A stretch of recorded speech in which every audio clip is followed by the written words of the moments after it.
बोला तोर संग है जिंदगी बिताना, दोनों लिखबो माया के फसाना। जल जाही ये सारा जमाना, तोर दीवाना तोर दीवाना तोर दीवाना तोर दीवाना तोर दीवाना तोर दीवाना। रोज सपना माते मोरी आथस, दिल मा अपन मुलाते बसाथस। चाहे कत को सताए जमाना, मैं हर बन के रहबे मुर दीवाना मुर दीवाना मुर दीवाना मुर दीवाना मुर दीवाना मुर दीवाना मुर दीवाना।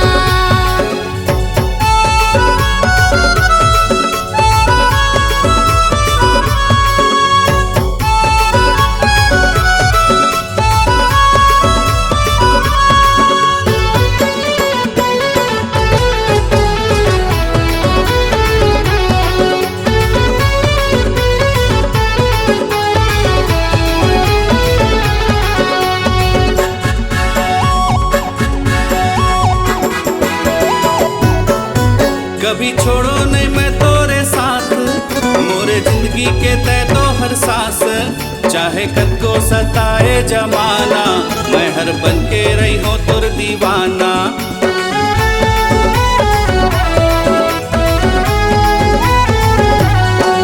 कभी छोड़ो नहीं मैं तोरे साथ, मोरे जिंदगी के तय तो हर सांस।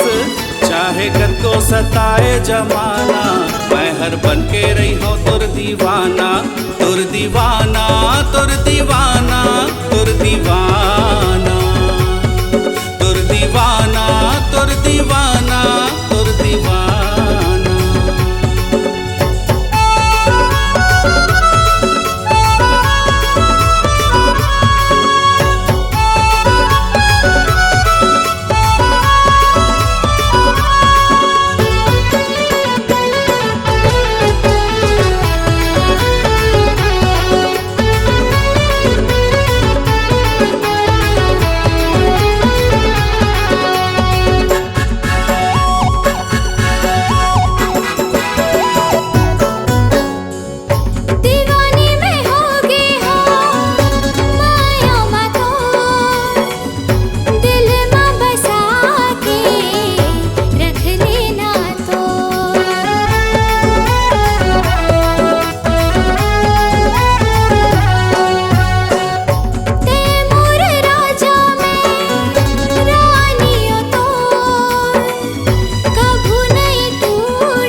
राजा हो तय मोर रानी, तय हर बन के रही पे मोर दीवानी। मैं हर राजा हूँ तय मोर रानी, तय हर बन के रही पे मोर दीवानी। मोर दीवानी मोर दीवानी मोर दीवानी।